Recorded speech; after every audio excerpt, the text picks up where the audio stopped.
Welcome to the probability series of the Stats 1 class. Before we begin, we're going to go over a couple of definitions, then we're going to go over addition rules, multiplication rules, Bayes' theorem, and combination and permutation equations. So the first one we're going to look at is the definitions. First one is probability. Probability is the chance that something might happen between 0 and 1. It's always going to be some sort of decimal point of some kind. The experiment is the sequence of events that leads to a possible outcome, meaning could be as simple as flipping a coin, pulling a card out of a deck of cards, so on and so forth. An outcome is the result of an experiment. So going back to our example of a tossing of the coin, could be heads or tails. If we want the outcome to be heads, that would be an outcome, or tails would be an outcome. The event is a series or a tracking of those outcomes to show how the distribution looks. Mutually exclusive, one outcome at a time. In the case of tossing a coin, it can either be heads or tails. With cards, start getting into a gray area because it could be an ace or a heart, and it could be an ace and hearts. So those aren't necessarily mutually exclusive. But rolling a dice is. You either have a 1, a 2, a 3, a 4, a 5, or a 6. Those would be considered mutually exclusive.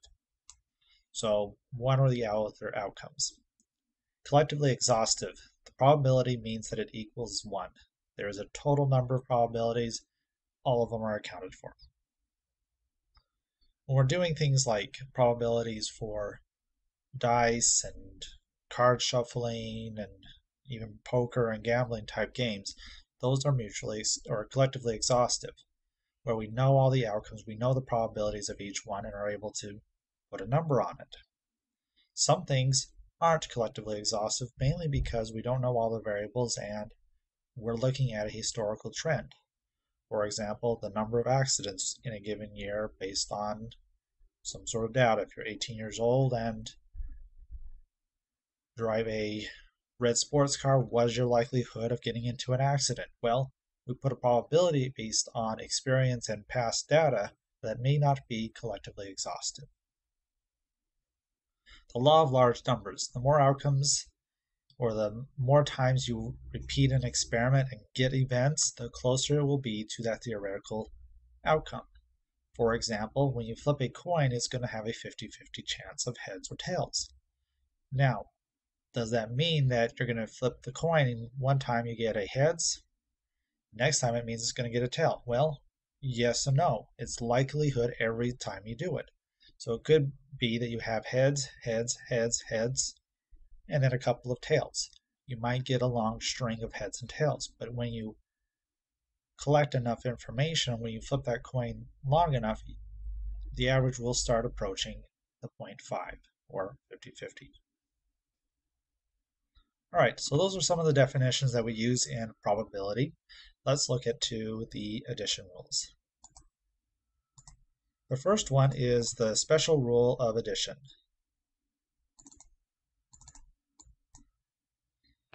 Where it basically says the probability of A or B happening is equal to the probability of A plus the probability of B.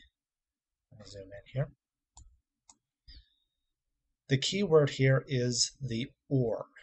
When we start saying and, that's when we get into the multiplication rules. So be very careful with your problems in this particular area.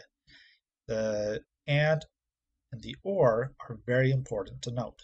So the probability of A, probability of B. And a special note on notation, P of A just means the probability of A happening or an event happening, and the probability of B happening. Okay, so giving you an example, what is the probability of getting a 1, 2, 3, 4 by rolling a dice? So we could get 1 or a 2 or a 3 or a 4. Well, the probability is for a 1, 1 divided by 6. Or, since this is a 6-sided die, 1 divided by 6. or 1.11667.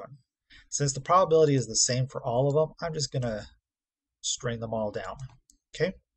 Now the special rule of addition says in order to find that probability for getting any one of those four, I just add them up. So I'm just going to use my sum function, equal sign, SUM, and highlight the data. 0.6667, or 2/3. Okay. Now, another way of doing it would be clicking on this and clicking the auto sum. There's a little arrow here, and we can take the sum, average, count numbers, max or min, or any number of items. So we'll do the sum, and we get the same answer, 0.667. Okay, or 2/3. So that'll be our answer.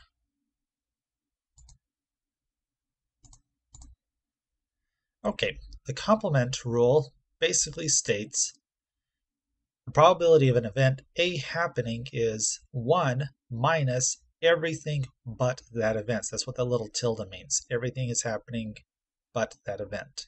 So going back to our original question, what is the probability of getting 1, 2, 3, or 4? Well, since we know this is a 6-sided die, we know that there is 5 and 6. So type this in here, probability of A, B, in this case, a 5 or a 6, still going to be equal to 1 divided by 6 all the way down. We go ahead and sum it. We get 0.333. Now, according to the complement rule, we'd go equals 1 minus everything that isn't what we're looking for. So 5 and 6. And we get the exact same answer.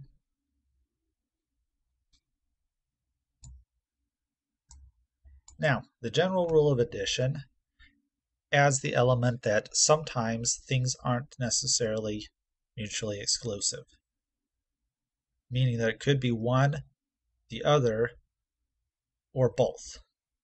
Okay, so the question is, what is the probability of picking an ace or a heart, but not an ace of hearts? Okay, so the probability of picking an ace is equal to, there's 4 aces in the deck, so 4 divided by 52. It's a 52 card deck.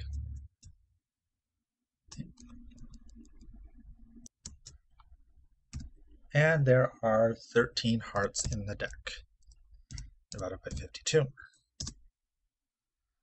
But there is one card out of the deck that is an ace and a heart. So we're going to take 1 divided by 52. That's that one lone ace of hearts. Not a high probability, but it is there. So what we want is an A or a B, but we don't want the ace of hearts. So we're going to take this value plus this value minus the ace of hearts. And we push enter.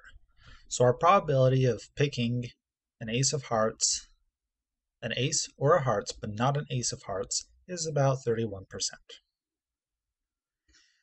That's the general rule of addition, problems as well as definitions. The next video is going to look at the multiplication series.